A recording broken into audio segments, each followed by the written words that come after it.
What is up, everybody? Happy Monday. We have a great show lined up for tonight. Most of you, you guys are in here, you've already seen who's going to be on tonight, but Beard Law's Matt, great dude, good friend of mine. We've known each other now for, I don't know, a year and a half, something like that. He's actually been on my stream before on my previous channel.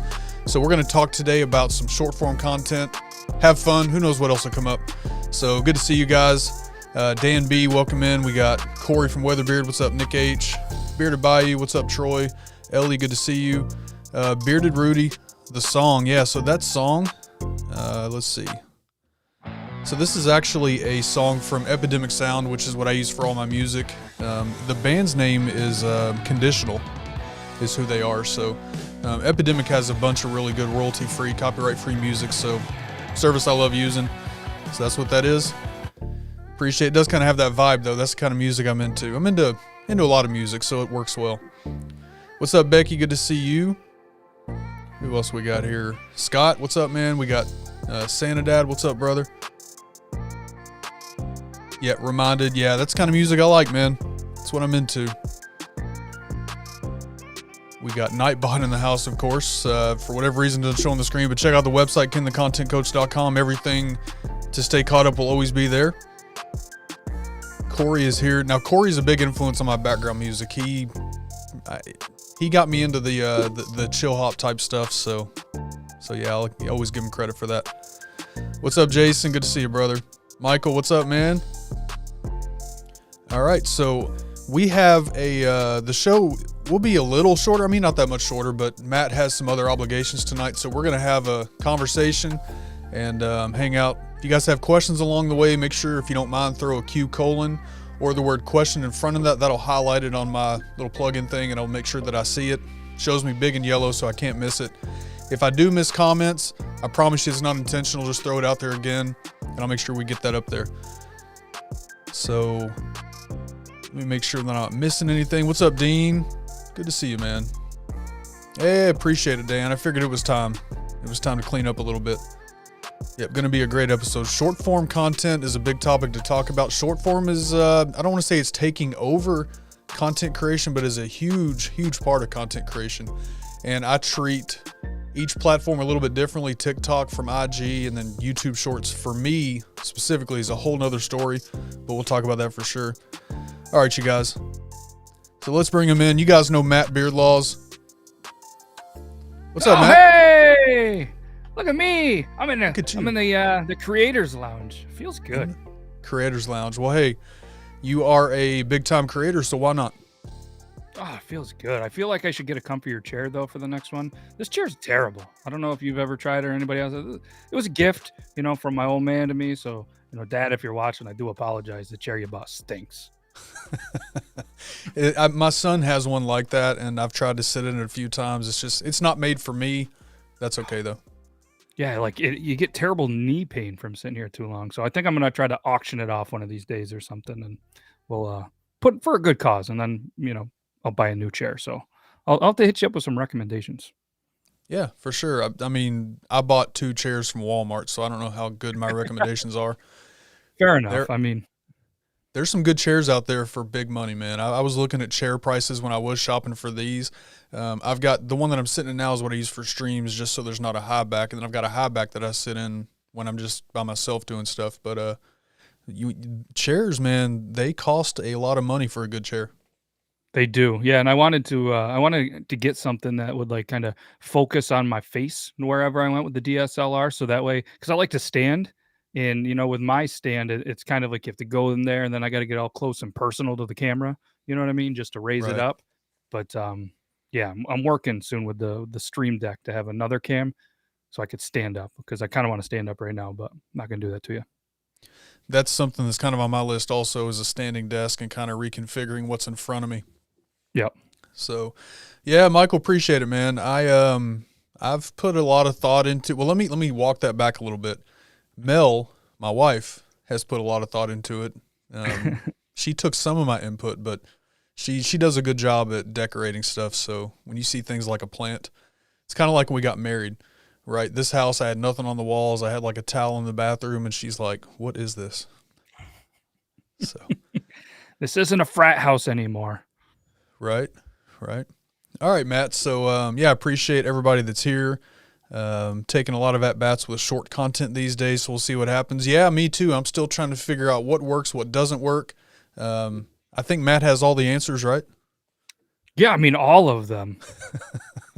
I think that's the thing. Once you think you have it all figured out is a scary situation to be in because it sets yourself up, in my opinion, for a very apocalypse, I guess, in the views and the likes and stuff.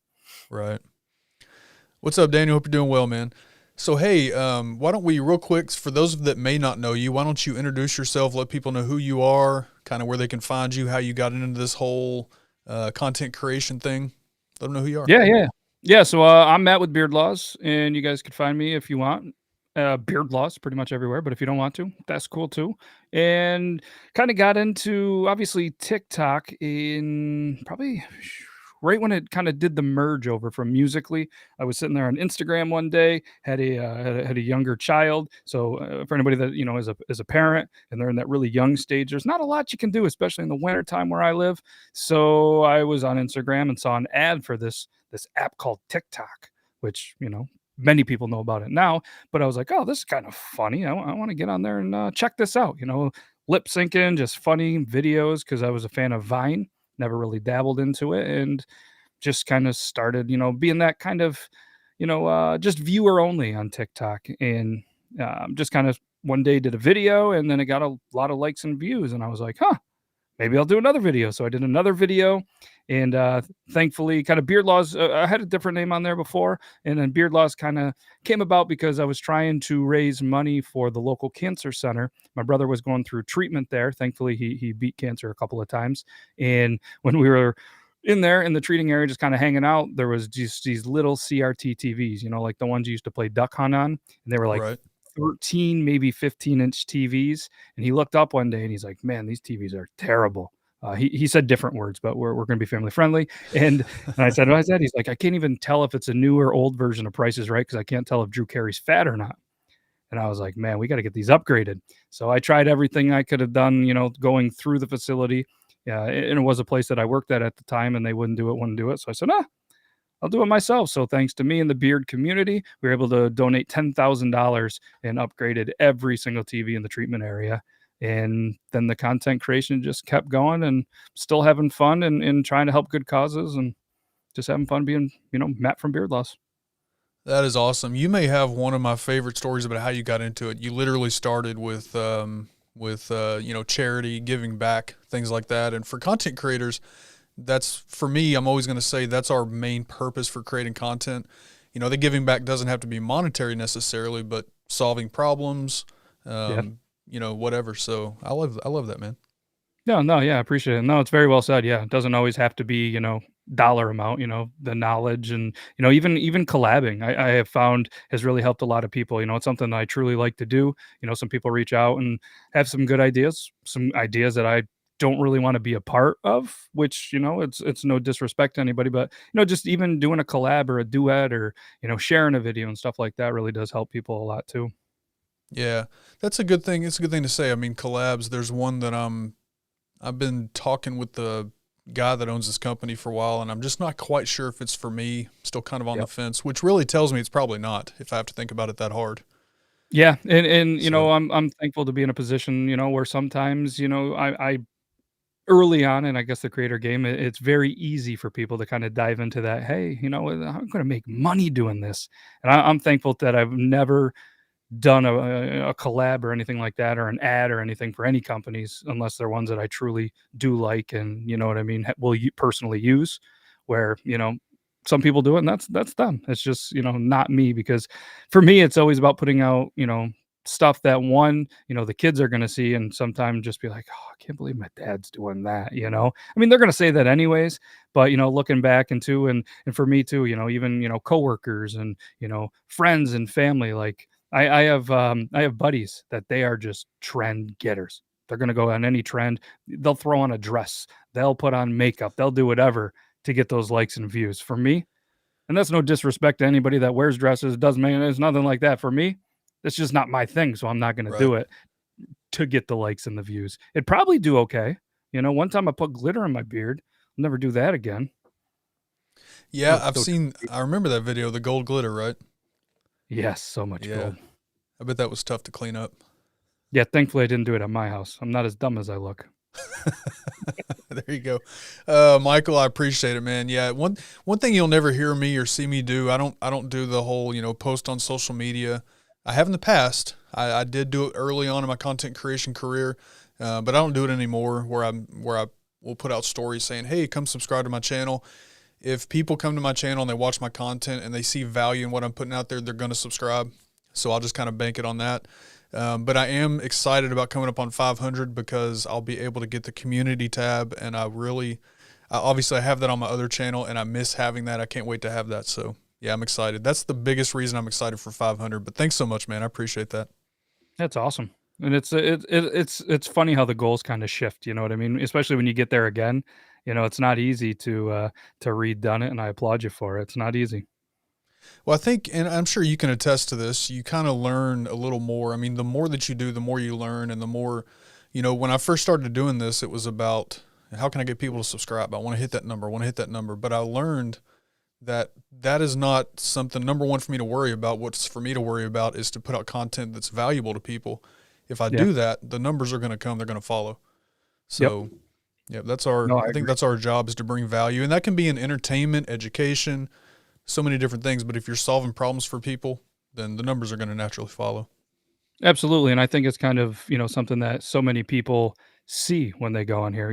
Let's use YouTube, for example. Like, if you're on there and you're looking how to grow a channel, probably 9 out of the 10 videos are how to get subscribers, how to get subscribers, how to you know what I mean? So I think it kind of runs into that.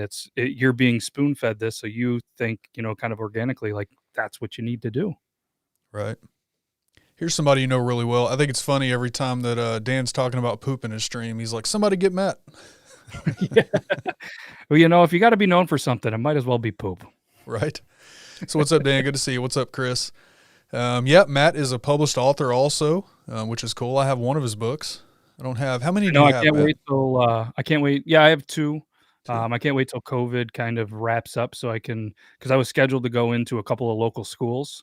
I've donated a bunch of books to the school so kids can check them out, and, once in a while, a kid really wants them, so I'm thankful that I can, give some of the kids some books, but I wanna go in and read, you know what I mean? Like, my daughter's getting to an age now, she reads better than me already, and I'm just like, "God, man, I missed my window where I read better than her." Granted, she's in 3rd grade, but Right. Yeah. That I used to do something called Watchdogs with the kids. It's basically a dad program where a couple times a year you'll go hang out with the class and help the teachers. It gives dads an opportunity to go hang out with the kids in school and be a part. I yeah. used to do that a couple times a year, and obviously now that does not happen. That program does not actively exist right now. So, Oh, that's a bummer. That's a cool program. I've never heard something like that. yep. So, and then also, yeah, inventions. So we're going to get to the short form content, but you've done a whole lot of cool stuff. We got the books. We also have a couple of inventions. I know for sure the mustache mate. So how did you get involved in being an inventor? My brain just kind of just never shuts off. I like really a lot of creators, you know what I mean? Sometimes it's just a vision, sometimes it's, maybe practicality. So for me it was I was sitting at my girlfriend's parents' house one day and somebody had dropped off some fresh homemade cinnamon rolls. Being bearded, being non-bearded, it's a pretty tough task. So she got laughing at me, like, cuz doing the whole lift the mustache trying to eat, and she's like, "Why don't you just get something to just cover the mustache if it's that important?" I was like what?" And we spent a while just trying to go through and find something, there's stuff that like the what is it, the whisker dam, Right. um, that you put on for drinking and stuff, but there was really nothing food related. So we sat there, we sketched some stuff out, just kinda started working with some people to design it, and then just made this. I think it was about 26 or 27 different, variations until I was kinda finally happy with the mustache mate, and then it got that turns to come to find out, Canadians and some of our fellow Americans, they add, different variations of spelling, so then I had to come up with the mustache mate, because how would you spell mustache? Mustache. Yeah, but for Yeah. whatever reason, some people like to add an O in there.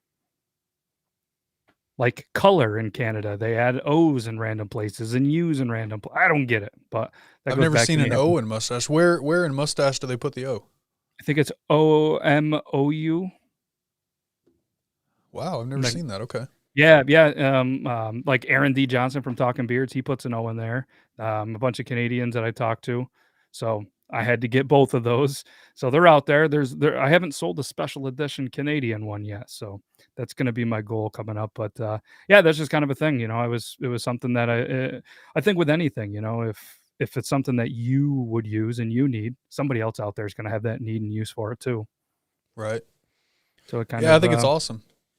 no, it's pretty sweet. I enjoy it, and then there's just a couple other variations of kind of that with different colors, and then there was people with bigger mustaches, much bigger mustaches. So, we did the regular edition, I did the extra large and the extra extra large. So there's a 6-inch one and an 8-inch one as well. And then went with a handle to hold in a can. Invented one of those through the Mustache Mate, so it's an actual mustache, and you hold it and it clips right onto a can. Mainly because I was like, oh, I know there's a lot of people that drink out of cans, and why not throw that out there? Right. I think I've seen guys like Bob Elliott. He's got one and talked about it, right? Yeah. Yep. Yep. He has one, and he's actually one of the guys on the website early on. When I first came up with the idea, he was the 2020 national champion. So I reached out to him and had met him and stuff, and he's like, "Yeah, yeah, you can put my face, there." And now his face is everywhere. Thankfully, it is a fantastic face and mustache. Right. I don't. Yeah. I'd be hard pressed to think of somebody that has a bigger mustache than he does. There's I quite a mean, few. yours is close for sure, but just saying he has only the mustache at this point, so it's Yep. right there in your face. So It is, yep. Yeah, there's some good ones, but his is definitely right up there. He took 2nd this year in the 2021 okay, or all 2000 right, yeah, yeah, 2021, yeah. No, 20. He was the 19 champion, sorry. I forgot it's 2022 sometimes. Either way. yeah. Last couple of years have kind of blurred together and flown by a little bit. Yeah. Yep. So Santa Dad says which genre? So they're children's books. The one that I have is called uh, My Dad Has a Beard. Uh, Dad, don't shave your beard. Dad, Don't Shave Your Beard. Sorry, I'm drawing a blank on the name. It's okay. If I I would have, draw blank sometimes too. And then there's, the second one is a Christmas, book, The Time My Dad Saved Christmas. so Daniel, no, he said the chair's not very comfortable, so you may want to keep looking. Yeah, it's a Habada. That's what I'm gonna go with, Habata. like ciabatta, like the ciabatta. I like ciabatta bread. I don't like the Habata chair. It's not super comfy. All right, let me make sure there's no more questions here, and I think we're good so far. Yep. Hey, Ron, happy belated birthday once again, sir. Appreciate you Yeah, being here, man. February birthdays are the best. So let's talk about how you found success the way you have with mostly short form content. Now, you have a YouTube channel also, so I don't want to overlook that. You do a lot on YouTube, but being short form content, TikTok seems to be where people know you the most. Yep. I think so. Obviously, you came into TikTok early when TikTok was still kind of a new thing, after Musically. What have been some of the things you've done that have, in your mind, that you found the most success with growing the way that you have on TikTok? Yeah, I think, being early on with just about anything definitely helps. The biggest thing that kinda got my name out there was obviously beard related content. I've kind of done a little bit of everything where I've kinda jumped around, here or there, just things that I like, from vinyl records, for instance, different music stuff, and it just doesn't kind of get a lot of play. It's a weird thing that I think you found already. Once you kind of land in some kind of niche, you almost are stuck in that kind of niche, and there's been a lot of creators that have tried to make the switch, and you'll always notice that they're right back to the one that has success. And again, for me, it was kind of the beard stuff. When a couple of years ago, when they did the very first beard Christmas beard contest, where we kind of, myself, actually, the Fresh Prince of No Hair was the one that started it all, and he called out Beer Bong John. Then Iron Sanctuary, myself, a couple other creators. We kind of just had fun trying to one up each other, and it was just kind of one of those things that I think you can't really recreate again. It just kind of happened, and that's something that started to take off with me. Obviously, some beard stuff, and a couple of those guys have shaved their beards, and they've kind of gone different directions with their content. Where I've just kind of stayed in the niche, just continue to have fun with it, and one of my favorite things to do is obviously react to people shaving their beards. Yep. It's just it's easy content in the regards because it's fun for me. So it's just natural, it's easy flowing, it's a fun thing. And then obviously a little bit of some beard education and stuff too, because as you know, and many people, they always have questions, and it's a little bit challenging to try to get answers to so many people in 15, 30, or 60 seconds. But I find that way more challenging than trying to put out a 6 to 8 minute YouTube video. Right. Yeah, I mean, the cool thing is you can let me know if you've seen this the same way. A lot of times, so, and you and I were talking maybe a week ago about this, but, Mhm. TikTok recently in the last year at some point went to like 3-minute videos, and now they're talking about like 5-minute. I even read a thing where they're testing 15-minute videos and Yeah. somewhere else. I don't see how that would ever work, but what do I know? No, I agree with you. I think the reason that short form is kind of prevalent right now is I think people have very small attention spans, and I've seen, even, youths in my life or adults when they're trying to find an answer, very impatient, and whether it's a YouTube video and they just try to jump through the video to find the answer within the video. And I think, the chapters in that regard does help, but you don't get the watch time, and you know what you're doing with that too. But I think that's why TikTok and everything is so good. And if you don't hook them in that first couple of seconds, and then kind of give them that little bit of a hanger, you know what I mean? They're gonna just go to the next video. And there was Right. a statistic that I think I saw probably a year or so ago that it was like 90 something percent of TikToks are watched with no sound. It was like an outrageous number of videos that are watched without sound. It's funny you say that because I came across one today. It's not something I think about a lot. I do add captions to some of mine, but I need to get better at that. Um, I saw just a random TikTok I came across today, and this girl was basically reacting to a video, and she was saying like, I was trying to watch TikTok, and this one looked really cool, but there was no captions, so I kept going. Yeah. Obviously her video was funnier than the way I just explained it, but that's No. kind of what it was. Yeah, I mean, it's a thing, they a lot of people you saw for a little bit was putting the actual auto-generated ones, which, the accuracy is pretty tough, and they Yep. were pulling them from other platforms. Then obviously TikTok jumped on and said, "Hey, we're gonna do it just because other people are too, and we're gonna do it pretty well."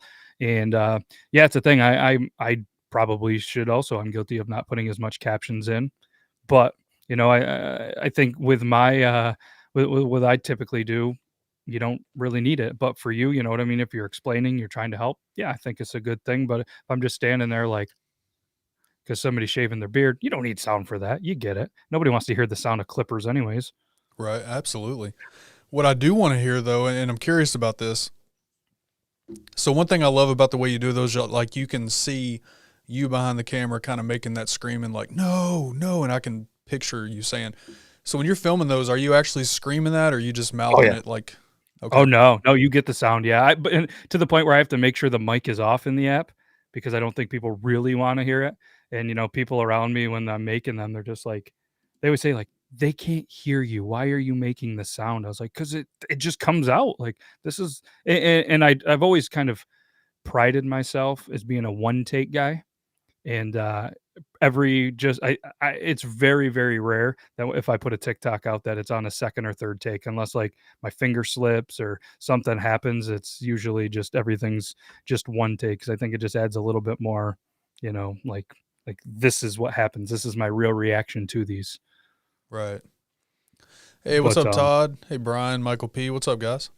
what's up, guys? But yeah, one thing that you said, maybe a couple of things that I've found success with is, I don't overly use the hashtags. I've kind of started doing a hashtag back in the day, and the dummy that I am, it was Beard Law, because, with the beard law, 14, this and that, I didn't add the S. So beard law is the one that I throw out there. And then, depending on what kind of video I do, if it's a beard, say, advice video, I'll use that. If it's, obviously another beard down, I use that. So I have, 5 to 10 different hashtags that, I've done and kind of had success. I use one, maybe two.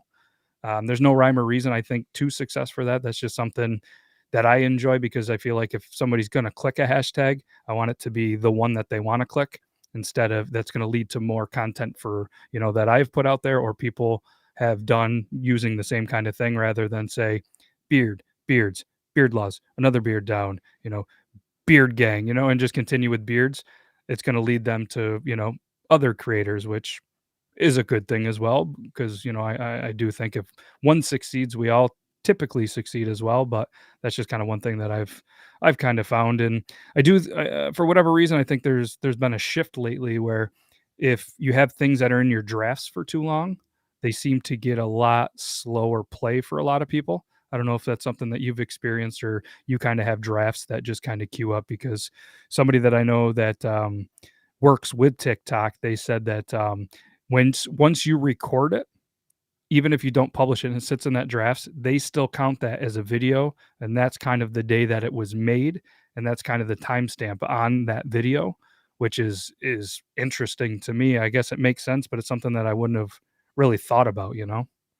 No, I didn't know that. The way that I use drafts, I rarely have anything longer in my drafts than, at least overnight. So a lot of times, like I'll sit here at night when I'm done with everything else, or if I'm working on one, I'll try to batch film a couple of TikToks.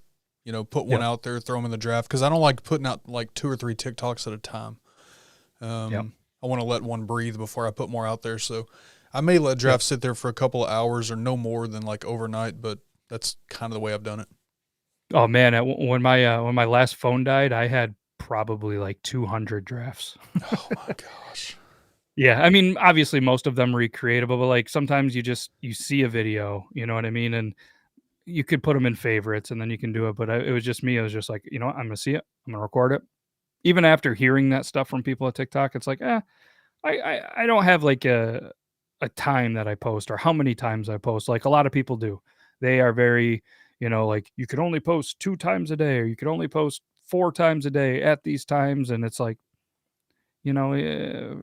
just put out as much as you want whenever you want because you don't know which one is going to be the one on that app. Like we talked a little bit about backstage.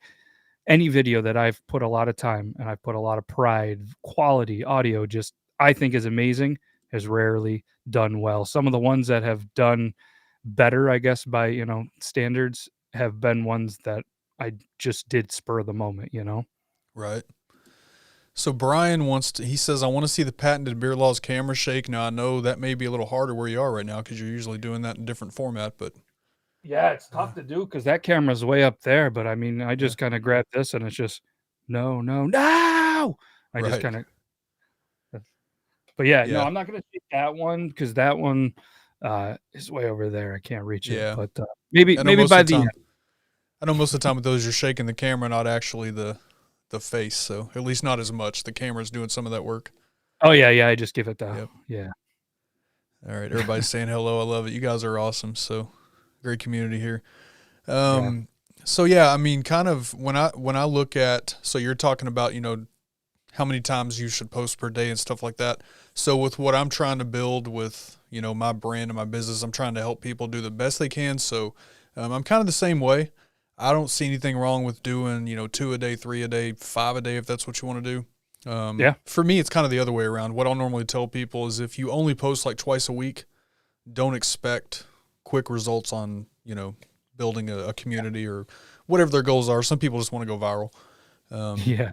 Oh, I think Twice most a do week. for some reason. Yeah.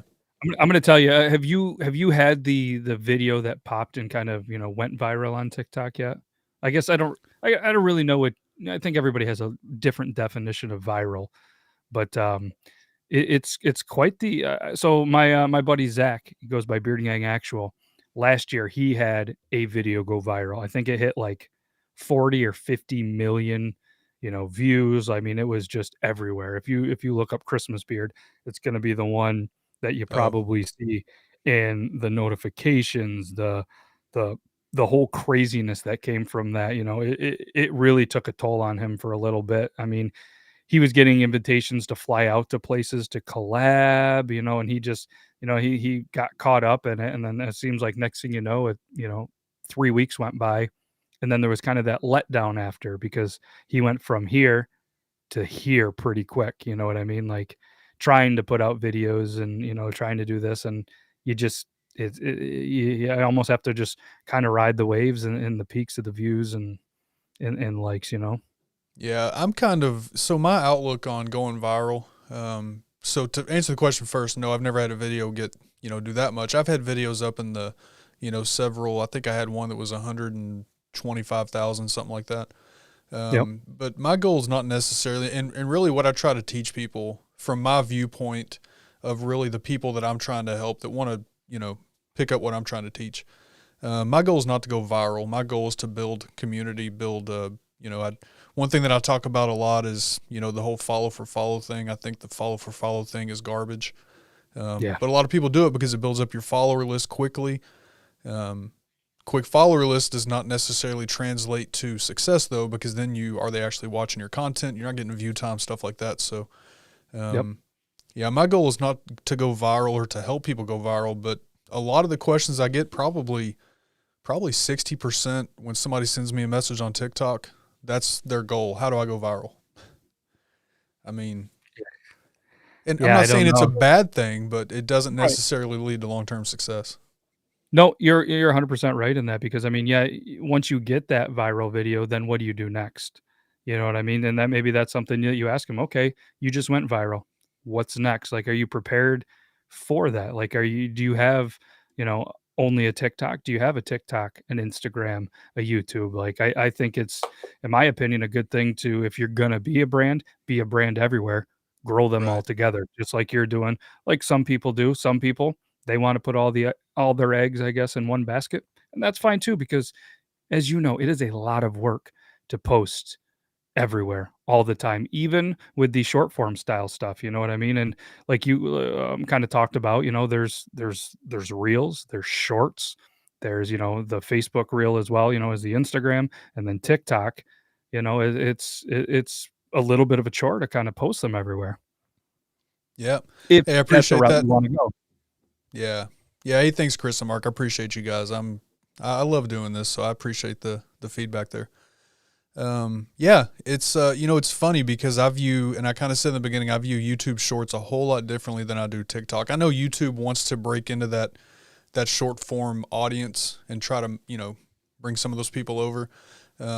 TikTok is its own thing. It's all short form. It's one platform. That's what they have. Instagram, a little bit different, but as far as IG Reels, that is their short form content. Yep. Instagram's a little bit different because if IG Reels may pull in new audience where you have the other, posts and stories are really for your current audience. They're used in different ways. YouTube for me, and I'm interested to know your opinion on this. YouTube for me is kind of different because you already have your audience kind of segmented, and this can be a whole long conversation, but between live streams and uploaded video, right? Yep. There are some people that will watch live streams and uploads. Some people watch one or the other, and that does have an effect on analytics. Now you throw in shorts, YouTube Shorts and short form content. I think a lot of the people that watch short form content on YouTube, that's kind of like TikTok. That's all they want to watch. So do they really come over to your long form stuff? I don't think they necessarily do, at least not in large numbers. Yeah, What's I'd your agree with you. Yep. I mean, I've had some YouTube shorts that do very well, and like you said, you don't see where all these people that are liking and commenting on those shorts pop into your live or pop onto, whatever else you have going on. So no, I agree with you. Yeah. And I know that they are, YouTube is constantly trying to, like I said, they got into the shorts thing because they want to compete with, mainly TikTok, IG Reels also, but mainly TikTok. Yep.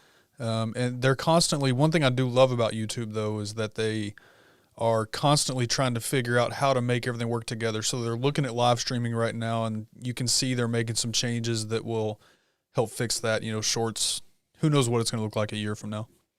Yeah, they've talked already about potentially, going down even less than 15 seconds and some different stuff. But I mean, have you honestly just kind of taken time like you potentially would in TikTok and going through the shorts? Because I did one day and there was so many people that just took their TikTok videos, didn't remove watermark.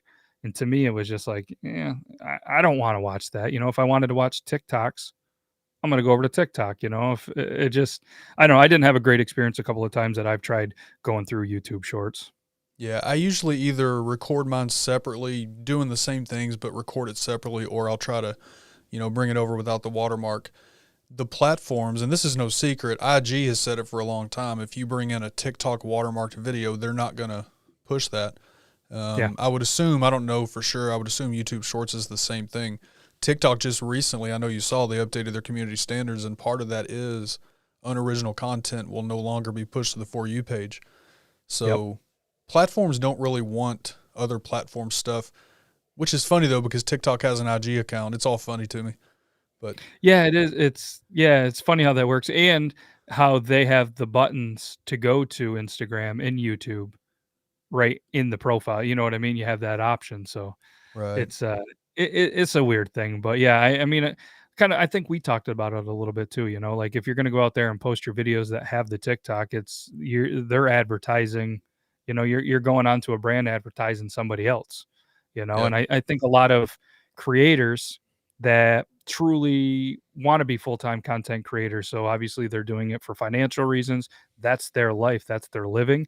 They kind of will go to the platforms in order to make money. They adapt and try to figure it out. And I think a lot of them that I've seen lately have been trying to kind of get over into the YouTube shorts kind of game, posting kind of what they do because they realize, or at least in their mind, that they always say the YouTube money's so much better, and it's like, well, you kind of have to build your community, but maybe there's going to be a lot of successful people that only use YouTube shorts, and have great success. Yeah. I know I try to post a YouTube short once a day amongst, all the other crazy stuff that I post. I'm probably just overly confuse everybody on what's going on with my channel, so I was starting to post YouTube shorts, but I stopped doing it. And at this point, I don't really have any plans to do any shorts on YouTube, mainly yeah. for what I was saying about segmenting your audience even further out of the live streaming and long form content. Um, I don't want to, segment my audience too much until I know Yep. exactly how YouTube treats that. I think they have a lot of work to do on analytics and how that all works together first. I do too, and I was kinda told by somebody that does work with YouTube that said, as long as you have kind of different style videos that work together and you kind of segment them, I guess, as you will, in different playlists, then it still will benefit your channel. Like, for instance, what I'm doing, a little bit of some beard content, some live shows, because I said, "Hey, this is what I got going on." Also kind of like some betting stuff, some college basketball betting, and then YouTube Shorts. And they said your stuff kind of flows together. You know what I mean? Like there's a huge following of male bettors who also are bearded, who also like your very weird, twisted kind of style shows. And YouTube Shorts are something that continue. You fill the void with those, and they're like, it shouldn't hurt your channel. I'm like, yeah. Right. And then, thankfully, there's still some growth, like with adding, kind of the betting some stuff. It's just bringing in some audiences together, which is kind of cool. Yeah, that's just it too. There's really no one size fits all answer. Even in me saying, when I'm saying my opinion is that, the segmenting the audience thing, that's for my content, my channel. Yeah. Depending on your niche and how you do your content, that could be a completely different answer. So it can Yep. definitely work. Yeah. I mean, if you start trying to, do say makeup and, fixing diesel video mechanic engines, those audiences probably aren't going to intertwine too much, but Right, right. So Diablo Bearded, what's your guys' thoughts on, and I don't know how to say his name, but I know who it is, Cabby. Um, this is the guy, I'm sure you know who it is. This is a guy that reacts to people doing things in what he views as a hard way, and then he's like, well, with the hands. yeah. My thoughts, the guy's brilliant. I mean, he did what you have to do in that type of environment, and that is make yourself unique. He created his own niche, really. Yes. Yeah, no, I think it's awesome too. I truly love seeing, the different sides of TikTok when I'm kind of spoon fed the different sides, you know what I mean? I don't get to see a lot of other things, like I see music, I see things that I really enjoy, which is awesome, but I don't always see, some of the new kind of trending people on there. And it's no, it's cool when you're able to come on and create your own niche and continue to run with it. And I'm interested when people like this have the success, how they continue to and how they adapt to their new success. Right. Yeah, fresh ideas.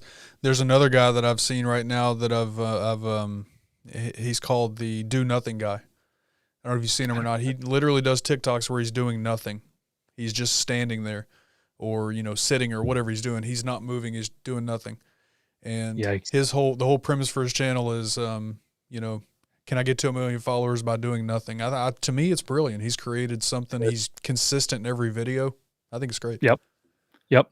And then it's how can you be creative to continue that, whether it is only on that app or other ones. Like when I was talking with Adam Rose a while back, he's on there, he wears the blue cardigan, you know what I mean? And he's an actor and all this stuff. And he started to get a little bit worried because he blew up on there. Obviously, he is an actor who has been in very big shows, and he's like, I'm becoming the blue cardigan guy. Like, what happens next? Like when movies start opening up and I have gigs and stuff, and people are going to see me on there and be like, well, you're not the blue cardigan guy from TikTok. You know what I mean? Right. So Right. and Angry Reactions. I don't know if you've ever seen him. He's been on the Oh app a yeah. long. He tried to get away from it, and he couldn't. He couldn't be anything else with that. So he went back to Angry Reactions. It's not what he wants to do, but it's kind of what he's known for now. So that's kind of what I've always told people, like, make sure when you're putting out videos, I had a lot of buddies who used to make fun of me for being on TikTok, who are now on TikTok, which is funny to me. And they're coming to me for advice, and it's like, just put out stuff you want to be known for, because you never know when you might have a video pop. And that's what these new audiences are going to see you as. If you don't like music, but you're doing a trend and have a video pop off with a clever little jingle, guess what? You're going to be in music talk from now on. You better keep creative. Yeah, that's one thing TikTok does really well is we call it, whatever talk, right? Like I'm creator talk. Yep. TikTok does a good job of sorting their audiences and those niches, and so that's what you see and consume. Yep. Yeah, there was they recently had an algorithm change from what I'm told, and I saw something that I hadn't seen on the app before. Like, I liked it was like a music style video, just somebody being really creative with, say, drums or something, And then the next video I saw was another much different. It was the video with the guy with the beard with the harmonica and the balloon. I don't know if you saw that one. It had a ton of likes, and it sounded like a bagpipe using a harmonica and a balloon. Oh, And I I haven't was like, seen "Oh, that that's one. awesome." So I was like, "Oh, that's awesome." And then it was 10 or 11 straight videos, all different style, but all music related. You know what I mean? And I had never really seen that on that app before, where, they kind of keep the same style videos of what you're into. And then I didn't like one and I swiped, and it was something totally different. I didn't like that. And then when I saw it again and I liked one, the same style, like I say, a comedy one. I saw a stand-up guy, I liked it. Then I saw another comedy, liked it. Saw another, didn't, and then it was on to something else. And I Right. don't know if it was a fluke or if it was like, okay, they're trying something here. Yeah, I thought that was pretty cool. it makes me wonder how, so like my niche, right, creator talk. That's just what I'm calling it, and I use that hashtag and stuff, but I'm on the Yeah. creator side of TikTok. But what you end up happening is that, pretty much everybody that creates content on TikTok, no matter what their niche is, a lot of times they watch those type of videos. So then Yeah. you end up with followers from, or people just watching your videos from every niche. And then like me, I interact with them, I'll answer their comments. I'll reply back to them, whatever. So I think for that reason, I see a lot of different assortment of stuff because there's so much different things that I'm interacting with. Yep. Um, it's kind of the same Makes thing on sense. YouTube. I mean, my niche is a YouTube wide thing or a TikTok wide thing. So, um, yeah, when I was doing the beard stuff, for sure, beard stuff is pretty much all I really saw. Yep. It's funny because I don't see a lot. I rarely see beard stuff when I'm on TikTok. Rarely, which is very strange to me. And one thing why I really like the Tuesday show that I do is because, myself and the co-host, we are on very, very different sides of TikTok. And then when viewers submit videos, what their For You pages and kind of their like, it's wild on how much different, you know what I mean? Like, you can be on, like you said, the different sides of TikTok. It's very, very wild out there. Now you talking about Brandon right there? Brandon, Yeah, like McDermott. yeah, is that who you're talking about? Yeah, well, like Brandon, he's on there. He's on the Thursday show, but Oh, well, it's okay. funny because there is another guy, Brandon. But yeah, like there right now on the Tuesday show is a guy, Coffee Fanatics, who Yes. coffee talk. You know what I mean? And then we have Evan Normus and another guy. His first name is Brandon. I'm not going to say his other name on there because it could be inappropriate for this show. But yeah, it's just funny to see the different sides and the videos that people submit over to me are just wild. That's how I'm going to put it. Wild.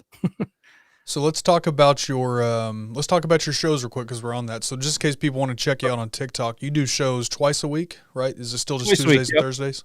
Yep, Tuesday and Thursday, 9 p.m. Eastern Standard Time, and on the TikTok kind of trend, the Tuesday style show is called TikTok Tuesday or Triple T, where we just feature TikTok videos, like I kind of just mentioned, that I personally find that some of the viewers submit and tag me in, and then the co-host, they send them to me. We just kind of throw them up there, blind react, talk about them, and just kind of continue to move on through them. And then the Thursday style show used to be an interview style show. And I'm curious on, kind of your take on that, because I know you still obviously do. And it just seemed like it kind of teetered off through the pandemic, where a lot of people would rather watch pre-recorded kind of interview style stuff over live interview styles is what I started to see, at least on the Beard Laws channel. So we've kind of segued it into just kind of crazy, funny news articles that we only read the headlines and then we talk about them live on the show. And turns out most of them are Florida news, and we deem those as Florida news. And a ring cam video that we always find, whether it's the guy that kind of held in a fart during the date and gets out of the house and just kind of lets it rip, or a funny UPS moment caught on tape, or and then just some strange UK news, because for some reason, I don't know why they do, but I greatly appreciate it. There's a very strong UK following that watch the Thursday night show, which it's like super, super late over there. Oh yeah, But it's yeah. just a fun time. Yeah, I enjoy your shows. I haven't been to yours in a while. I need to get back over there. I'm always, I've fallen into that same trap as other creators. I'm always so busy creating, and it's not that I don't support your shows, man. No, no, and need it's to get over fun there. because like I think that the style of the show, I've really transitioned to make it a little bit better audio wise, so people can listen to them like on the Spotify's, and they're much better to rewatch. It's not so much live driven. You know what I mean? Where like for instance, a comment comes up, we react to it. You know what I mean? Where it's there's articles, there's videos. It's easier to rewatch, because that's how I find myself kind of going through and supporting channels like yourself and others. I can't always make the live shows with life. We get busy, being Right. parents and content creators. It is tough, but it doesn't take a long time to throw it on while you're working, have it in a headphone, and I always try my best to at least hit the like button. Yep.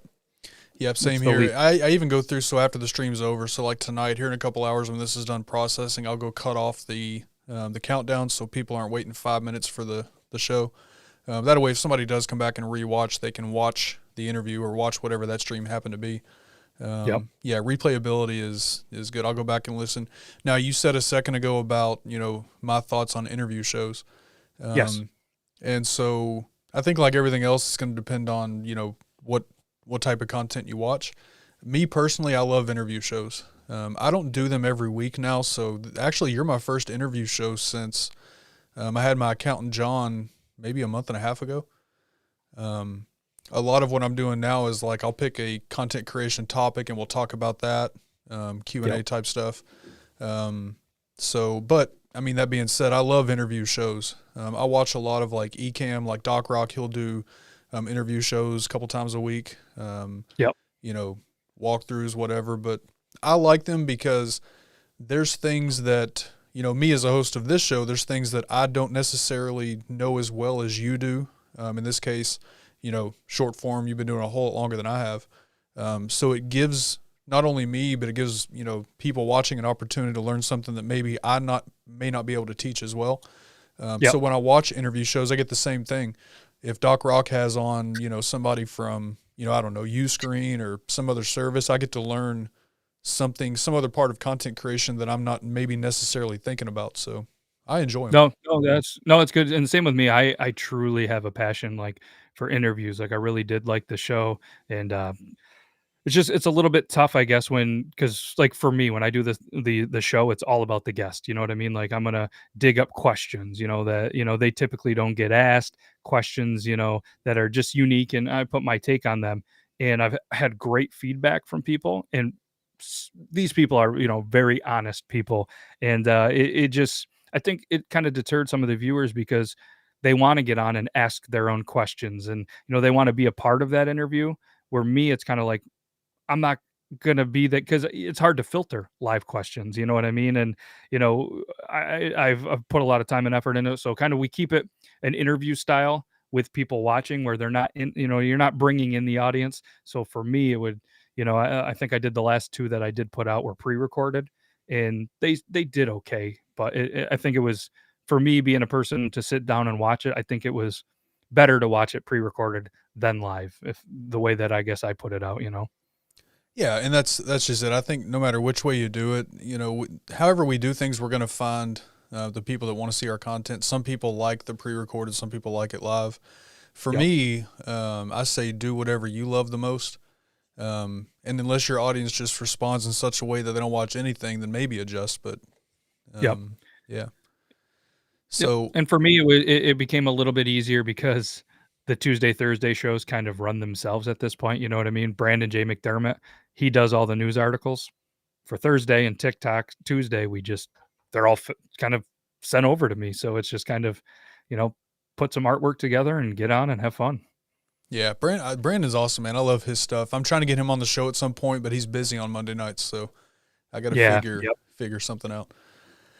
So yeah, Mel, so we were talking about this today. She says, I need to start doing TikToks. Not sure what I would do though. We were talking about this today because she's there's some things coming up for her.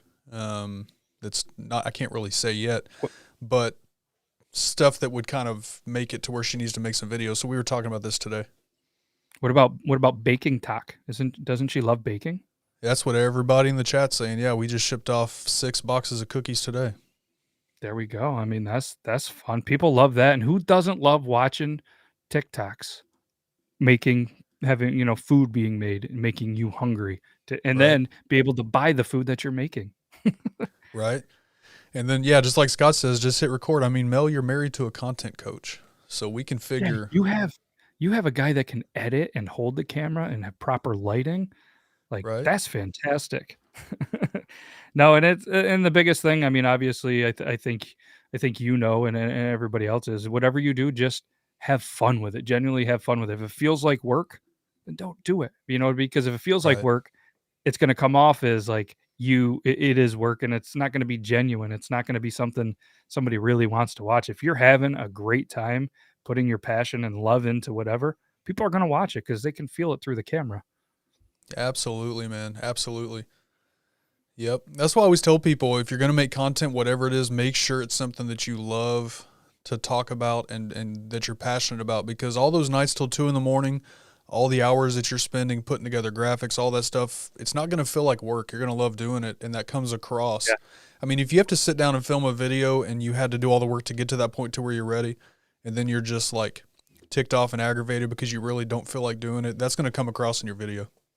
Know what's the worst though is when you do the video and you forget to press record. That's the worst. True story. I did that with a TikTok yesterday. One for Skull Shaver. It was one that I was filming. It was more of a production, and I forgot to hit record on the camera. So I'm standing here in front of my M50 on a tripod talking, and I'm done. I'm like, cool. And then I go to hit the button to stop it and it starts recording. I'm like, crap. Yep. Yeah, I did that. I did that last Monday with a other show that I was doing.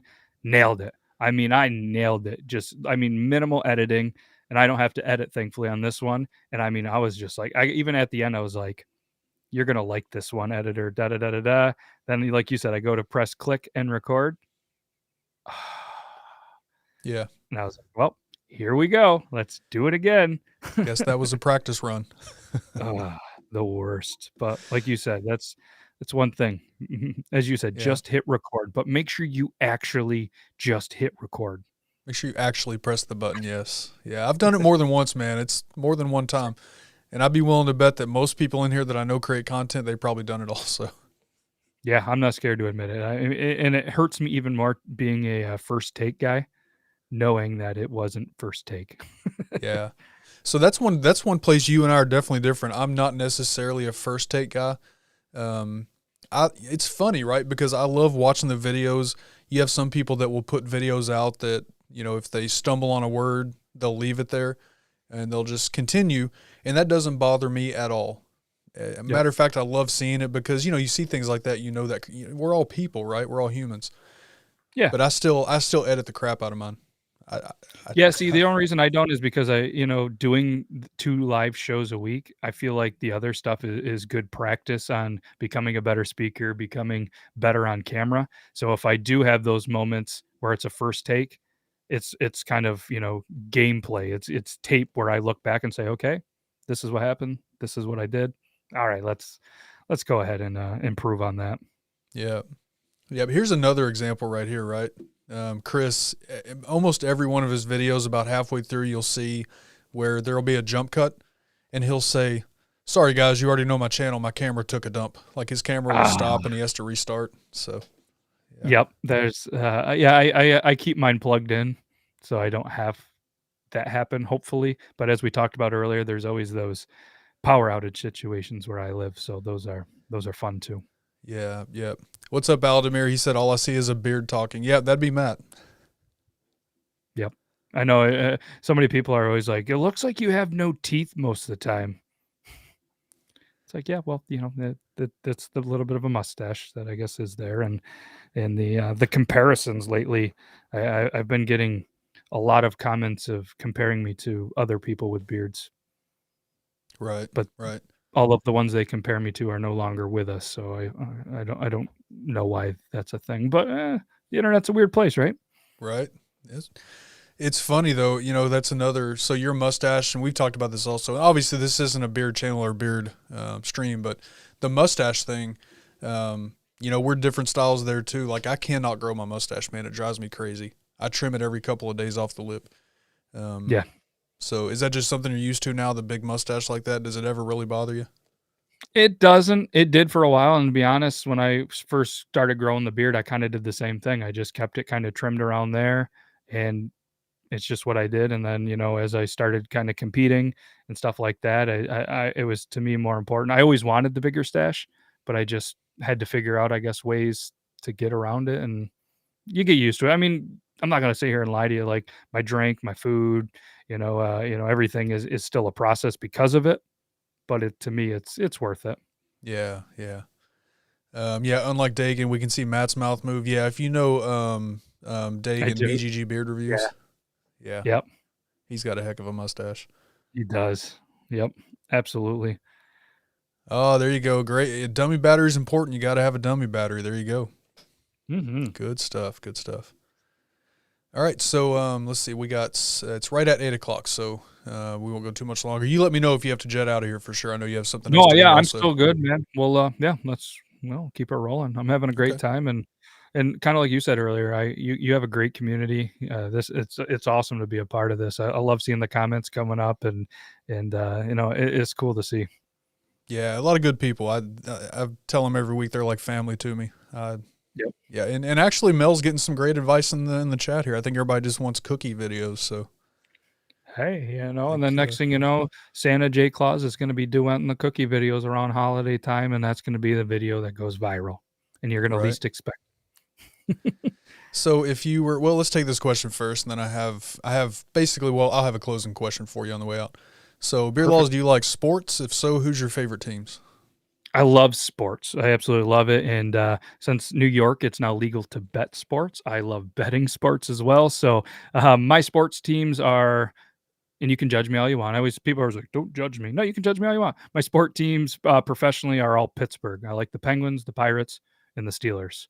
So nobody's gonna make fun of me for being a Pirates fan. You can make fun of me for being a Steelers guy. Many dark years are coming. So I've never been that fan that's like, we beat you." No, no, no, no. Sports cycle. There's a lot of dark years coming in hockey as well when Crosby and the boys get out of there. So those are who I like. And like I said, I kind of talking about the betting thing, and it's I love college basketball. I really enjoy kind of the analytics. That's me and Ken. We've had conversations about our day jobs. I used to do analytics for a company, so I think the betting and you would appreciate if probably anybody my the little program and my sheets that I do for it. So Yeah, it, yeah. it's a lot of fun for me. Yeah, I've got several spreadsheets for different purposes. Yeah. We were talking the other day, my son's going to be taking, I don't remember how we got on it. He's getting ready to take statistics or something. Or Oof. maybe we were talking about college. Anyway, we were talking about statistics, and when I was in college for my statistics class, like in the second week, I built a spreadsheet that would do everything from that statistics textbook. All I had to do was put in the subject numbers, and then Yep. I had columns and sections of everything I would need. So whenever I had problems that I had to work out, just throw the numbers in, go find the right section, I'm done. Yep. Do you ever do any kind of like, I know it might not be the whole thing, but like your play on your fun Excel knowledge as creating content, like a cool little play on that? No, I never have. I know there's people that do it. There's a lot of that I've learned because there's a guy on YouTube. It's something like the Excel guy or something like that. Oh, Um, I love being an Excel dork. I'm not gonna lie to you. Although kind of it's a Google Sheet dork for me these days, because but they're they very similar. they do the same I stuff really pretty much. Yeah, I really enjoy it, but, and the reason I say that is because I think as a content creator, I think it's very, kind of important to be organized in, what you do for your content, whether it be a calendar, whether it be links, like for me, I have many sheets and stuff planned out for what I wanna do on what days, and, I keep a lot of stuff kinda organized that way is kind of what I was thinking for potential content for you on the Right. fly. Yeah, sports betting. I didn't realize that sports betting was not. I mean, in Kentucky, it's not legal. I know that. I don't know why I thought California it was. Is that something that's just now starting to become legalized everywhere? Yeah, I guess it kinda depends on the state. New York recently did for online sports gambling, and they're saying within probably another 12 to 18 months, you'll be able to wherever there's horse tracks or off-track betting, you'll be able to put a kiosk to bet on other sports, but yeah, they're slowly rolling it out. Places like FanDuel, stuff like that are really helping with the push. I think they're really focusing on trying to get it available in, Florida. Yeah. Yeah, no, Gary. Let's not talk about chili, man. So he says this because my son works for Wendy's now, and we Oh, found out the exact process they use to make chili. And I never liked their chili anyway. It's just not my thing. But now that I know how they make it, I definitely it's did not definitely like it. Yes, it's funny because I had a conversation with somebody earlier today about, "Do you ever eat at this place?" I'm like, "No, not really. I've heard some stories," and like, "Well, my blah blah blah does some work at this place, and they used to love it. They don't eat there anymore." And I'm like, "Oh, yeah, Yeah. there's that." I was looking at this comment. How much does this affect? Because you do some of this content. How Yep. does this affect what you do? Because I'm kind of with Gary here. I do think that sometimes there's some things that go into whether it's officiating or whatever that kind of change the outcome of games. But um, I think depending, I think everybody knows that there's lines, there's books, there's spreads. Does it happen? I think so. You know what I mean? I think more I could see potentially in the NBA, which obviously it has in the past, you know what I mean, with certain refs and stuff like that. right, Certain things, MMA, I don't think it's any in there, you know what I mean? Because I can't see a fighter that's going to, know oh, if I go down in this round and this bet, is it out there? Yeah, but I think there's too much integrity there. College Yeah. ball, I haven't really seen it quite like that. You know what I mean? Where, it seems thrown by any things, but I think it's definitely out there. Yeah. Nick, this one I can tell you very quickly. The reason why they're square is because it's less waste. That Dave Thomas, the guy that founded Wendy's, he went with square because lay out the beef, cut it in squares, and there's no waste. At least that's what I heard. So I'll go with it. yeah, I don't have a Wendy's near me, so it's not something that really, gets thrown my way. I did buy a eighth of a cow recently, so I have a lot of fresh beef. probably fresher than Wendy's. Yeah, I would like to hope so. right. And that's no offense to Wendy's. I just, if you're gonna pay that kind of money for that amount of meat that was local, you hope it's fresher. Yeah, I mean Wendy's is good stuff. Diablo, if you want to know, I'll tell you. If you don't ask, and I won't tell you. I'll just put it that way. I'm gonna I mean, say I'm gonna say don't do it. it's not terrible, but it's still to me like, okay, I don't think so. Yeah. Just ride it out. It's like people that love hot dogs. You just leave it at it. You like hot dogs. You know what I do like about Wendy's though? It's funny that kind of comes up here. Wendy's is a TikTok account. It's a social media account that's known for roasting people. It's funny too how they Yes. do it if you've seen some of those. Yes. No, they're really good too. And one of my favorite companies that I see on social media is Dude Wipes. Because when they pop into the perfect video for their comment, they absolutely I would love to meet the person or people that are behind the Dude Wipes social media accounts. They are fantastic. Yeah. Yeah. There's a lot of people from social media accounts that I would like to at least have a conversation with to get to know kind of how they think, especially since I'm getting into that field, doing that right now for Skull Shaver. Yep. I'd like to know, because obviously I'm new at it. There's things I could be doing better, just from the marketing aspect of doing this. Yeah. Creating Yep. the content, I don't think I have any kind of problem with that. But there's a lot of people I'd love to have conversations with on that. Same with yeah, and if I get some people, we'll get them into a room because for my day job, I'm now doing social media for them, so it's a whole different learning curve. Like for me, sometimes I'm on these posts and I'm like, trying to do this, and it's like, oh wait, oh no, you can't put I love your beard or make a beard comment because you're not about beards right now. It's Right. it's a different it's a whole different animal, but no, yeah, I'm with you there. I'd like to meet some of these social media marketing experts. Yeah. Yeah. All right. So we have probably about 8 or 9 minutes left here. So being that you jumped into TikTok when it was still brand new. Obviously we see all the videos on YouTube about if I was starting a YouTube channel in 2022, if I was doing this now, if somebody came to you and said, hey, I'm going to start a TikTok, it's 2022, what would be some of your advice you would give them to starting a brand new TikTok? I'd say, just obviously kind of some stuff that we talked about. You got to have fun with it. You need to be original, you know what I mean? And be you at the same point. And honestly, I think there is some value in very good production. You know what I mean? If you have an iPhone 4, I don't think you're going to put out the best quality TikToks. Do Right. I think you need to go buy the latest and greatest? No, but I think there is some value in, putting out, good quality phones with some decent lighting, some decent sound. Do I think you need to have studio quality every time? No, but have some realistic expectations, There's always that chance. It's kind of like, putting out a 20 team parlay. Is there a chance that you're going to win $400,000 on that 9 cent bet or 10-cent bet? There's a very little chance that you could flip and call heads every single time for 20 straight times. There's a chance that your video is going to pop. But like we talked about earlier, what are you going to do when that video does pop? Because there's not a lot of platforms out there that you can put out a video that can be seen by millions in a day or two. Right. But also don't get frustrated when you continue to put out videos and you may get 50 views, you may get 75, because if you're standing on stage and there's 50 to 75 people in front of you, how do you act? Are you a little bit nervous? Now stand in front of a stage with 1 million people. Is the content that you're putting out for those 50 just as good enough to put out in front of 1 million people?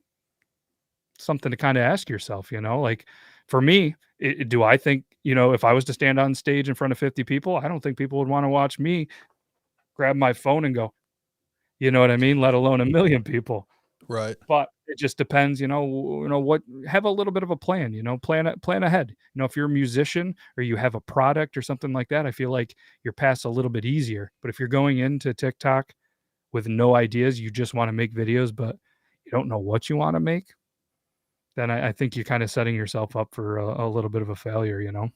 Yeah. It And depends be on goals. thankful.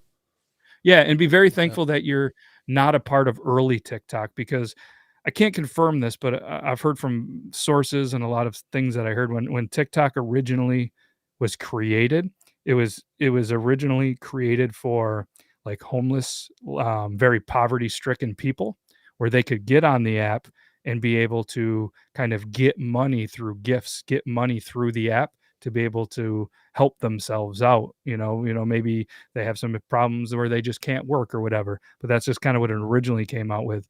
And when you first started, I'm not kidding you, with some of the people that were alive, like there was always a theme for the videos that I seemed to see when I was, jumping into random lives. It was, very unfortunately poverty stricken people asking, more or less begging, that they needed money because they didn't have enough money to buy their kids diapers. You know what I mean? Like, they were some very, very hard up people, whether maybe it was a play, maybe you don't know. But like that's how it was early, early on.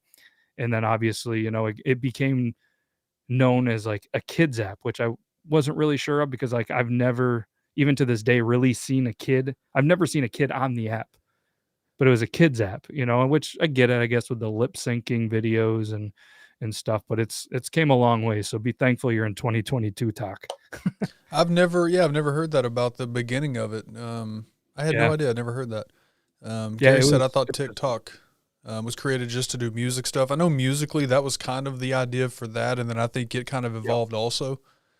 Um, Yeah, it was a very, very strange place. Like I and I mean I had quit TikTok for a while too. Like it was very toxic. It was just like I don't and for the longest time, anybody that like I chatted with early on that was there, they were like, "Hey, you should be embarrassed to be on TikTok." And it's like, "No, I don't really get embarrassed about anything."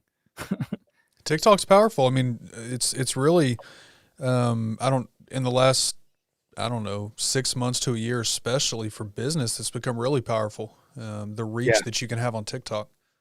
Yeah. No, it's like you said, if you have a brand, if you have a product, if you have a company, if you do it right, you have a lot of potential for it. Yeah, yeah, yeah. And I would basically echo everything that you said there. Understand your goals. Some of the questions I do get from people, they want to know, can you look at my content and tell me what you would do different? And one of the first things I'll look at is see if I can figure out first what their goals are. Mhm. Some people just want to go on TikTok and just make funny videos and be positive and have fun. And, they don't really have a brand or anything they're trying to push or anything like that. They just want to have fun, make funny videos. So Yeah. for those people, I always just kind of tell them, make sure your expectations are set for what you're doing, what your goals are. Now, there's a lot of people on TikTok that's what they want to see. They just want to see funny videos and have fun. So you've got a huge possible audience for that. Yeah. So do these things and, use the trending sounds and all that good stuff. Yep. But goals definitely matter. Big time. Yeah, if your goals are to be a brand, then you need to be a little more niched. But yeah, there's a lot that can go into that conversation. Yep. And the one big thing too is and I think you see it more than anybody in kind of your field, some kind of misinformation, you know what I mean? On, this is what you're gonna do. This is the next way to get, viral. This is the next thing. And there's just so much fake news. Like, do a little bit of your homework too, is one thing that I would really stay clear of. I mean, there's so many people that like one thing that kind of sticks out is, buy all these things from wholesalers and then sell them on Amazon. You're going to get rich quick, I hate like those stuff like videos. that. It's like, you're not, you know what I mean? You're not going to. And I'm sorry that, they're giving you false hope, but Yeah. Yeah. Some of the stuff I definitely plan to talk about on TikTok is how to actually do affiliate marketing, how to actually build a following, not go viral because people that want to go viral, I have no problem with that. Like that's, do your thing. But for me, that's not the goal. no, I don't it's want to, kind of, I relate it to, making it to America's Funniest Home Videos. Like, you Yeah. have that one video that was amazing, and next thing you know, you're a finalist and you win the what is it, 15 or $20,000 on America's Funniest Videos. But then you're gone. Like, then you're done. Like, you had your time, you had your 15, 30 seconds of fame. Then what? Like, to get another one is going to be pretty hard, you know? Yep. And that brings me, I love what you said a few minutes ago about if you do hit that video and you become overnight famous, are you prepared for that? And that's the same. That's true across YouTube, Instagram, anywhere. Are you prepared for what comes with that? That's why I want, kind of switching gears to YouTube a little bit on that mainly. People have asked me before, what do you think about YouTube standards for monetization, the 4,000 hours, the 1,000 subscribers? And I'm like, you know what, for me, I think it's great because that gives you plenty of time. In order to get to those points, you have to put in a lot of work and really learn how to make videos people are going to watch. Yep. If you are just instantly able to gain all those subscribers at one time and you haven't really figured out yet how to create content, then if you do start to blow up, what are you going to do with it? Exactly. And I think there's this whole myth that once you get there, that you're just going to make a ton of money on YouTube. And I think there's a lot of money to be made, but I think there needs to be those realistic goals that you're not going to be able to quit your job if you have a couple thousand subscribers and you put out content. Like, it's just, like you have to, you said it best, you have to put in the work, you have to put in the time. And, it could be a thing that you do eventually, once you get there, but it's not going to happen, in my opinion, over, night, let alone months. It takes years, I think, to develop a pretty decent channel, Yeah. Oh yeah, absolutely. Expectations are important. I mean, I'm not afraid to talk about the money that I do make on YouTube, and obviously that's on the beer channel, which I'm not focused on as much. If I Yep. was still doing that one all the time, it'd be growing quicker. But I mean, I get basically enough every month to put a tank of gas in the truck. you Yeah. know? And I'm Yep. thankful for it. I mean, I'm doing something that I love, so a little bit of pocket money, that's cool. But Yeah. you're definitely I not mean, getting you rich break off of this. yeah. No, you're not getting rich, but at the same point, even like for me and the like the thing about the betting content, for me it's I do a little bit there, and one thing that I think my goal is to make $20 a day betting. And everybody's like, $20, oh yeah, that's great. Yeah, but if you make $20 every day, that's almost 6 grand a year. If you can make an extra 6 grand doing something you like each year, that's a pretty decent amount of money. $20 a day, Right? it's not unrealistic, you know what I mean? And you're not chasing that, and it's no different, if you have a goal that on YouTube, if you can, make roughly $20 a day, that's a pretty good YouTube channel, you know what I mean? Yeah, yeah, for Even sure. 20 a month, like you said, then you can go get a decent amount of chili at Wendy's, and it's gonna work out well for you. Yeah, I mean, if I was buying Wendy's chili, I'd probably just save that money. But to each their own. Oh, it's funny.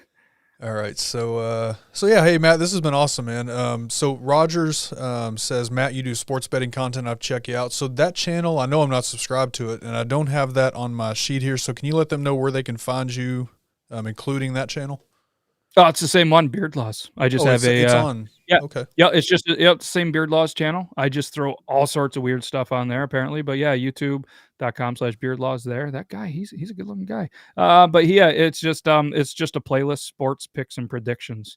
And yeah, just in the same spot. I'm just kind of doing college basketball. I give everybody 4 to 5 free picks a day, and eventually I'm going to be like the sheet that we talked about a little bit. I have a pretty elaborate sheet that kind of scrapes information from like 9 or 10 different sites on free picks as well, put them all into one spot and just kind of pull some data from there. And over the last 5 days, it's been 51 and 13. So it's been pretty positive.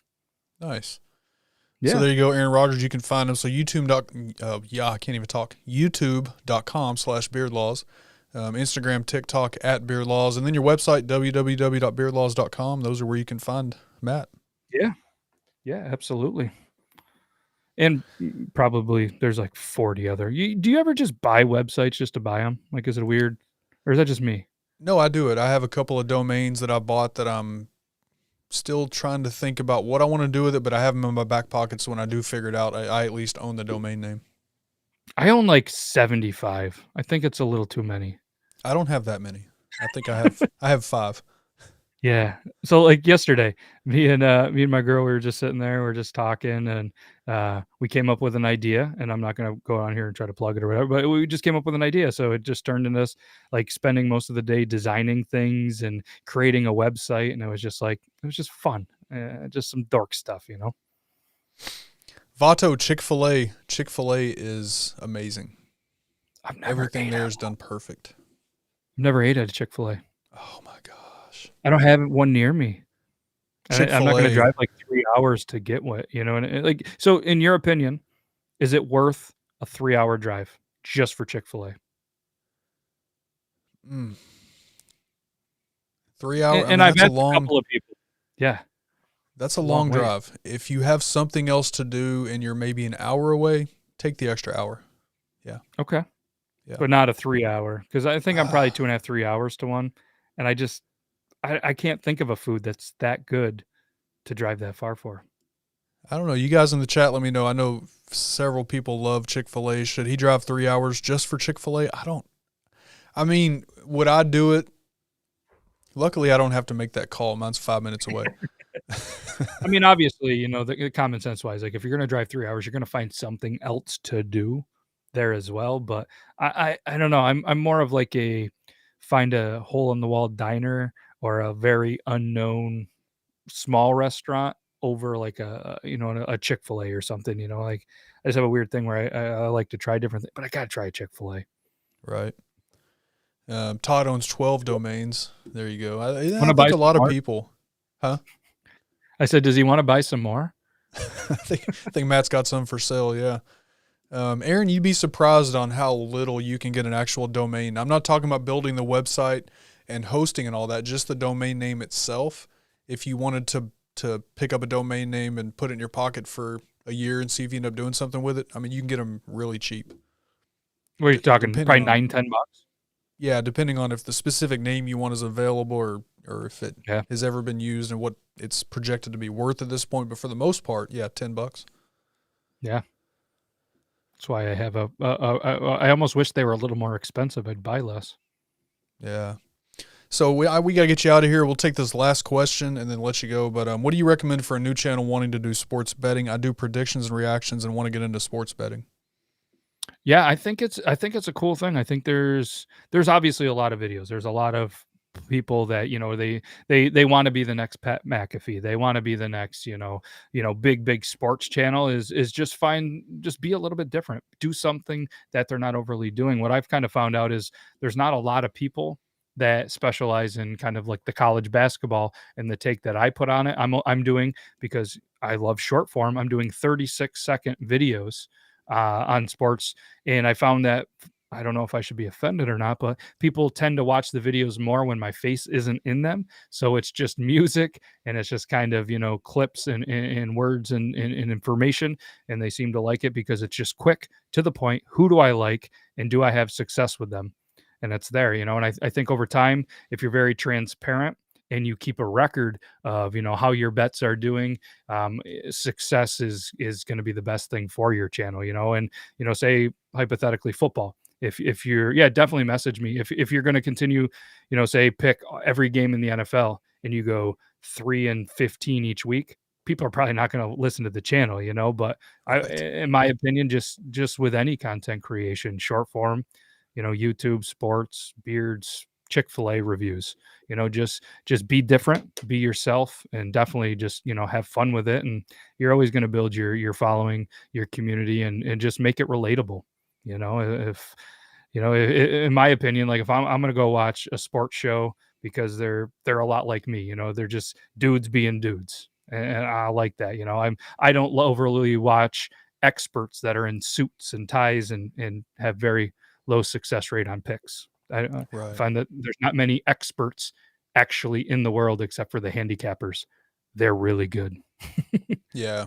I think that's the same too for every niche. Like there's some channels that I won't watch because sometimes the advice they give, I'm like, I don't know about that. So I just don't go back. Absolutely. Yeah. Yeah, I appreciate it, Dan. So, yeah, Matt's Yeah. got something else to go take care of. So, hey, man, it's been great. We're not done, so don't go anywhere. We're still going to do a few more things here tonight. But, Matt, I appreciate you coming and hanging out, man. It's great as always. You've been on the show before, obviously on the other channel, and it's always great to sit and talk to you. No, I love what you got going on here, man. I love the community, and obviously, guys, thanks for the kind words. And there are a lot of creators in here, and just continue to support each other and continue to just keep being awesome. And at the end of the day, have fun with it. And that's my biggest thing. I really do enjoy. Go Pack, go! All right, I really gotta go. My name's not Pack, but I got no. Just kidding. No, thanks. All kidding aside, thank you. I really have a great time, and hopefully, I'll be back again sometime. Absolutely, man. I appreciate you. Have a good show tonight, or what you're working on anyway. Hey, I appreciate it, and have a good rest of your show. Yeah, Bye, you too. everybody. Thanks, brother. All right, see ya. All right. Well, that was awesome. Always good to have Matt on. So, all right, you guys, let me know in the chat if you guys want to do this or that tonight. We are at basically 8:26. So let me know if you guys still want to do that tonight. If you do, we'll do some of that. If you have any questions, we can still do some content creation questions, whatever you guys want to talk about. Let me go back to this comment because King of the North, I don't think I've ever seen you here before. So first of all, thanks for being here, man. I got something for you. Go, Pack, go! Absolutely, go, Pack, go. Appreciate you coming and hanging out for sure. And the Packers are definitely the King of the North. Awesome name. All right, so hey, no worries. Appreciate you stopping by. Appreciate everybody that's here. Yeah, Matt's always great to have on. Him and I talk a lot behind the scenes about different things. He's always great to talk to. So, yeah, if you don't mind, hit the like button on the stream if you are into this content. If you just support. I don't necessarily talk about this all the time, but the like buttons, the commenting, the engagement, that stuff does so much for the channel, and I appreciate all of you who do that for every video, every live stream. Even if you can't make it, sometimes I get it, but I appreciate the support. So you guys are awesome. Even you, Troy, even you're awesome with those comments. I appreciate you. And that one. Yeah, so this is cool. I don't even think I told Mel about this yet because she was baking and busy all night last night. So in Dagan's stream last night, he did a giveaway for a clock that's built into a hard drive that's open. It's really cool. And Ellie won it, right? Because Ellie wins every giveaway in the community, it seems. Ellie, why are you not in Vegas? You need to be in Vegas. She wins so many giveaways, but she won this one last night and then passed it to me, which I thought was awesome. So thanks for that, Ellie. I got to get with Dagan on that, but I'm looking forward to having that back here. That's going to be awesome back here in the backdrop. I got to figure out where exactly I want to put it at. I think it's perfect. Probably, it may even take the place of this microphone. We'll find out. So, all right. So we will do a little bit. I see some thumbs up. So we'll do a little bit of this or that, and then we'll kind of wrap up for the night. So let's do that. Hold on one second here. All right. We'll keep these simple tonight. We'll just do some simple would you rathers. So the first one, again, this is Poddex that I use every time. I'm not a paid sponsor. I'm actually a paying subscriber. That's how much I love the service. But Poddex is cool. So I don't have to work hard on this, connect it up, build the overlay, and here's the questions. So we'll keep it simple tonight. No, sir. No. If I do that, I'd have to put the helmet somewhere more prominent, but I think it's perfect where it's at. So I don't know I don't understand your comment, honestly. All right, so would you rather eat vanilla or chocolate flavored everything? You more of a chocolate or a vanilla person? Which one you going for? All right, so looks like this is going to be pretty much one-sided. Chocolate. And I'll go ahead and tell you guys I'm with you. Chocolate. Mel will tell you that I am a chocolate fiend. I love anything chocolate.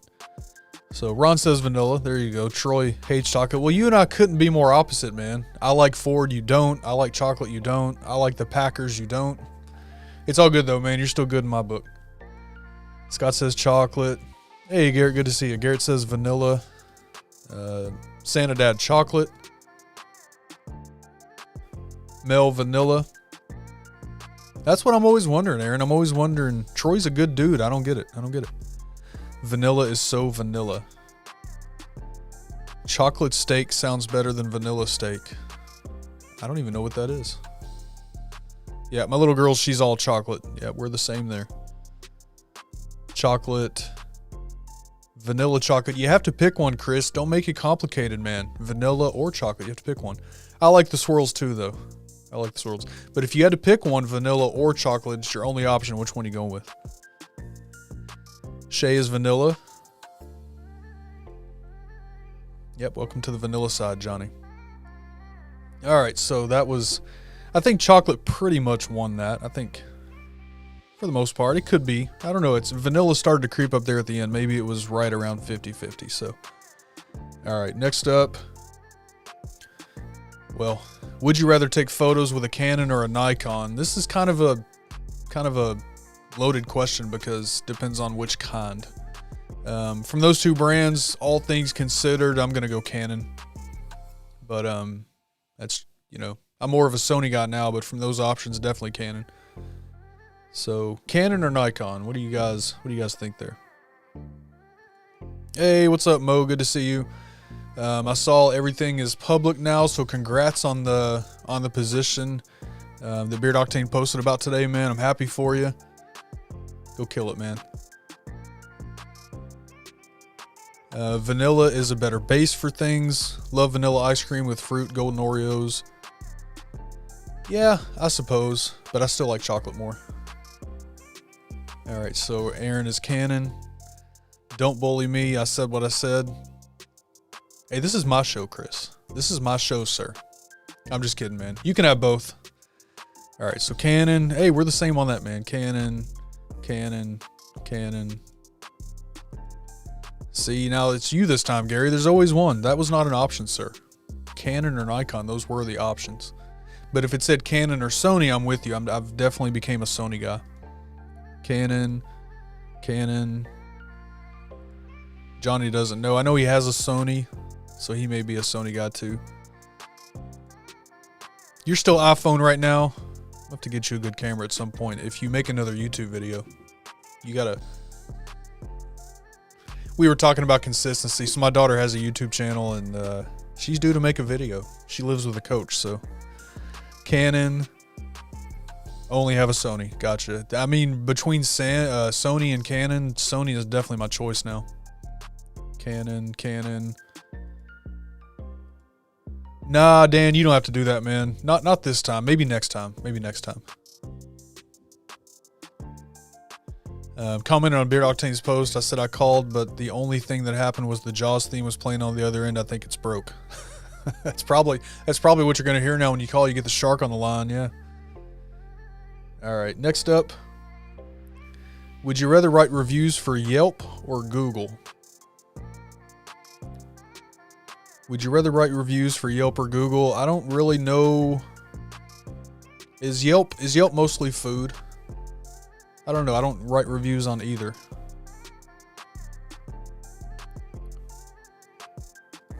Yeah, no teaming up. Yeah. All right, so Google. Everybody's saying Google. Aaron, it's not our fault you're 15, sir. Google. Yeah, I think Google's winning this one. We have a Yelp. Okay. Google, Yelp, Google. Is Yelp only food reviews though? I don't remember for sure. All right, that question was that was cool, I guess. Speaking of Google, go leave us a Google review. I need to get better about leaving reviews for things that I do like. I don't do enough written reviews. So we got another Google there. All right. I think we've had this question before, but it's been a while, I believe, anyway. Would you rather have fruit roll-ups or gummy bears? Okay, so Yelp does everything. Gotcha. All right, fruit roll-ups, gummy bears. Yep, Yelp everything. Gummy bears. Gummy bears.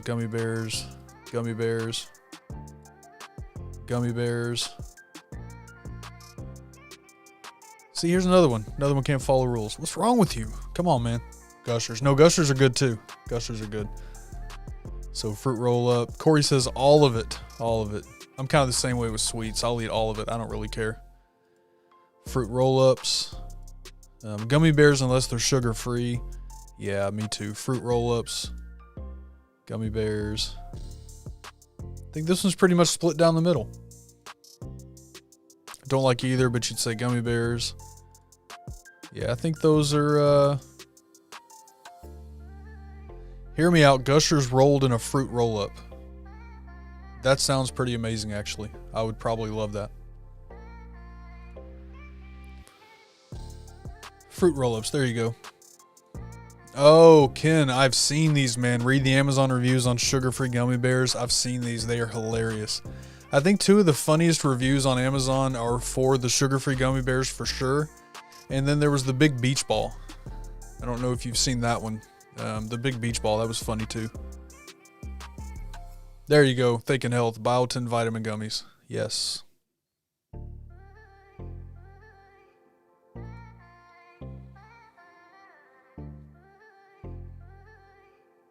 I don't even know what to say, Johnny. I guess gummy bears because you can bite off one limb at a time. I love it. Fruit by the foot, better than fruit. You know, I don't think I've ever had fruit by the foot. I don't think I have. I may have, but I don't remember.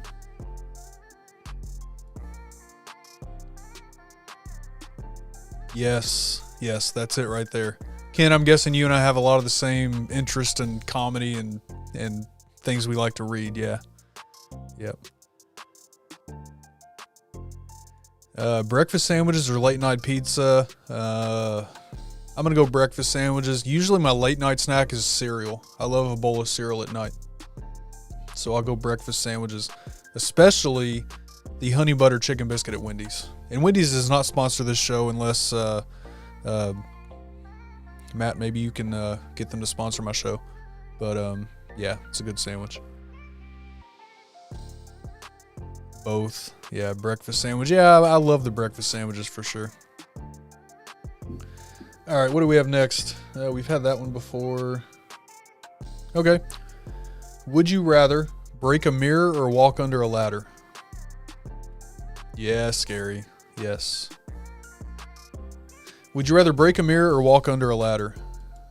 Man, I don't want to do either. I mean, I'm not really. So I'm not a superstitious person. I don't think that. I mean, for me, none of this matters. I'm not superstitious. I guess I'd rather walk under a ladder because there's no mess. Walk under a ladder. Yeah, breakfast food is the best. Yeah, we don't eat breakfast food enough because we get up. I usually get up before everybody else and then come down here. We don't really do breakfast here, so. Ladder. Yeah, I think ladder. Ladder every day as a lineman. There you go. Ladder. I think ladder's pretty much winning this one unanimously. Either one, your luck can't get any worse. It's funny. I've never been superstitious or believed in like the whole, black cats and ladders and broken mirrors and whatever. I've never.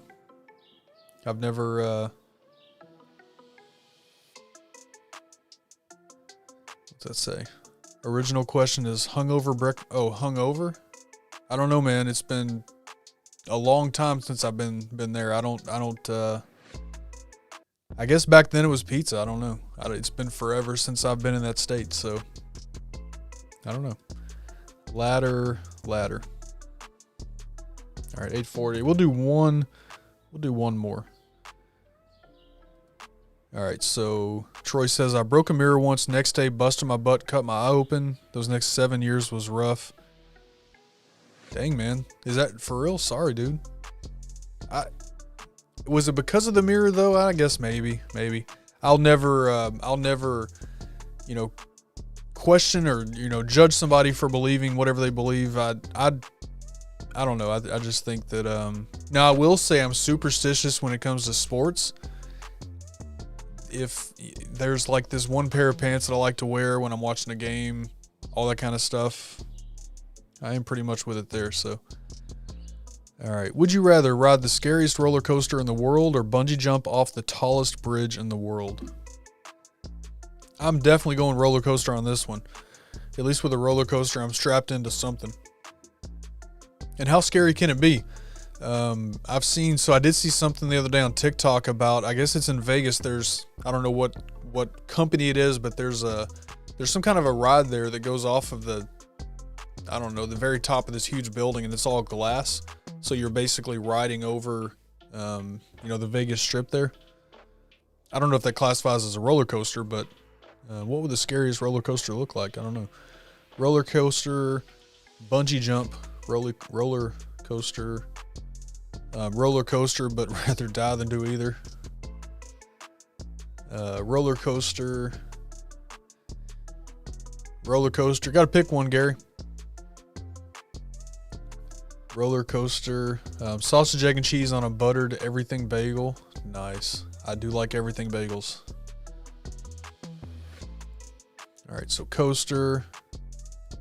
I got you, man. I got you. Roller coaster.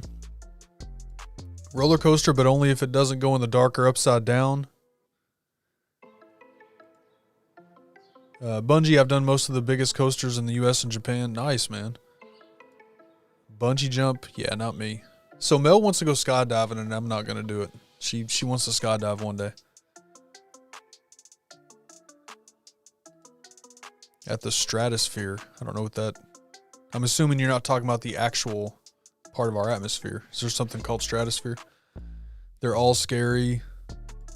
Yeah, I'm not really a fan of heights either. Roller coasters I'm okay with because I'm strapped in. I mean, I'm pretty secure there. Gary says I'm not picking any. All right, sir. You don't know my life. Bungee jump. Carnival coaster or amusement park coaster. So I will not get on any carnival. If you're talking about like the traveling carnies, the traveling carnivals, I will not get on traveling carnival equipment. The last time I did that, no joke, me and my son, Matt, who's in the chat, the last time that I did that, it was at a local thing here, and we got on this Ferris wheel, and we're on the Ferris wheel, it's going around, it's fine. I look down, and the dude is down there with a wrench at the bottom adjusting something. I don't know what he was adjusting. The wrench was huge, and he actually had this thing on there adjusting something. And then when I felt like it was time to get off, like we went around a bunch of times, I don't know how long we were on this thing, he wouldn't let us off because he said that they had to have the weight evenly distributed between the entire coaster, and there was only like 2 other people on it, and he couldn't let us off.